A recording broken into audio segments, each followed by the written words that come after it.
بسم اللہ الرحمن الرحیم۔ مسائل جاری تھے ہمارے کل کے، کن چیزوں سے روزہ ٹوٹے گا اور کن چیزوں سے نہیں ٹوٹے گا۔ ایک قاعدہ بتایا تھا کہ پیدائشی سوراخ جو ہے تین بتائے تھے، چار ہیں۔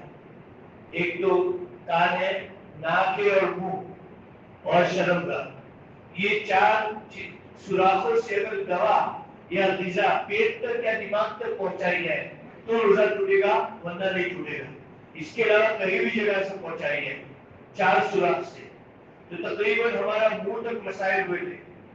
منہ کے اندر دانت ہے، دانت کے اندر پہلا مسئلہ کہ درد ہوا روزے میں نکال سکتے کہ نکال، روزے کی حالت میں دانت نکالنا صحیح ہے، دانت نکلوا سکتے، کوئی حرج نہیں ہے۔ لیکن دانت جب نکلوائیں گے تو ظاہر سی بات ہے کہ انجیکشن بھی لگوانا پڑے گا اور بہت کچھ دوا وغیرہ لگائی جاتی ہے، تو خطرہ ہے کہ حلق میں چلا جائے۔ اگر حلق میں جائے گی دوا تو روزہ ٹوٹ جائے گا۔ اس لیے دانت نکلوانا ہو تو آدمی کیا کرے، افطاری کے بعد یا سحری کے بعد جو بھی مناسب وقت ہو، سحری سے پہلے ایسے وقت میں دانت نکلوائے۔ دوسرا مسئلہ ہے کہ دانت نکلوایا اور خون نکلا یا دانتوں میں سے ایسے خون نکلا مسواک کرتے وغیرہ، تو اس وقت خون باہر ڈال دیا تو کوئی مسئلہ نہیں جتنا بھی نکلے۔ لیکن اگر خون اندر چلا گیا تو دیکھنا ہے خون زیادہ ہے یا خون کم ہے۔ خون زیادہ ہے، غالب ہے، اس کا کلر لال ہے اور ٹیسٹ محسوس ہو رہا ہے گلے میں تو روزہ ٹوٹے گا۔ اگر اس کا ٹیسٹ محسوس نہیں ہوا ہے، مزہ محسوس نہیں ہوا تو روزہ نہیں ٹوٹے گا۔ اب آئے کان پر۔ کان کے مسائل میں پہلا مسئلہ ہے یہ پیدائشی سوراخ ہے، دوا ڈالیں گے تو روزہ ٹوٹ جائے گا، یہی ہمارے اکثر اکابر نے لکھا ہے۔ جدید تحقیق کے مطابق بعض اکابر کا فرمانا ہے روزہ نہیں ٹوٹے گا۔ احتیاط والا قول یہی ہے کہ کان میں دوا نہیں ڈالنی، روزہ ٹوٹ جائے گا۔ ہم نہاتے ہیں، دوسرا مسئلہ پانی کان میں ڈالنا، قصدن پانی داخل کریں گے تو روزہ ٹوٹ جائے گا، ارادتاً پانی داخل کریں گے تو روزہ ٹوٹ جائے گا۔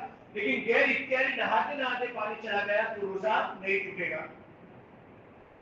ایک مسئلہ ہے کان کا میل وغیرہ صاف کرنا، اس کی اجازت ہے، اس سے روزہ نہیں ٹوٹے گا۔ اب آئے بدن پر کہ انجیکشن لگوانا ہے گوشت میں یا رگوں میں تو اس کی اجازت ہے، اس سے روزہ کوئی چیز داخل نہیں کی جاتی، نکالی جاتی ہے، یا رگوں سے پیدائشی سوراخ سے نہیں کی جاتی، اس لیے انجیکشن سے روزہ نہیں ٹوٹے گا۔ اسی طرح بلڈ ٹیسٹ کروانا ہے، خون ٹیسٹ کروانا ہے تو اس سے بھی روزہ ٹوٹے گا نہیں۔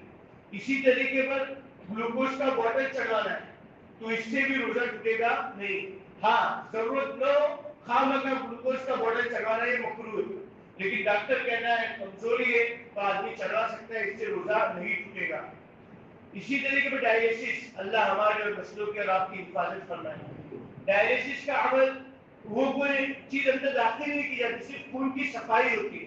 جب خون کی صفائی ہوتی ہے تو ڈائلیسس کے عمل سے روزہ نہیں ٹوٹے گا۔ اسی طریقے پر اگر آدمی کو گرمی کا احساس ہے، روزے کی حالت میں نہا رہا ہے، چاہے جتنے بھی ٹھنڈک کا احساس ہو، اس سے روزہ ٹوٹے گا نہیں۔ بدن پہ ایسی کریم لگا رہا ہے جس سے ٹھنڈک کا احساس ہوتا ہے، پھر بھی روزہ ٹوٹے گا نہیں۔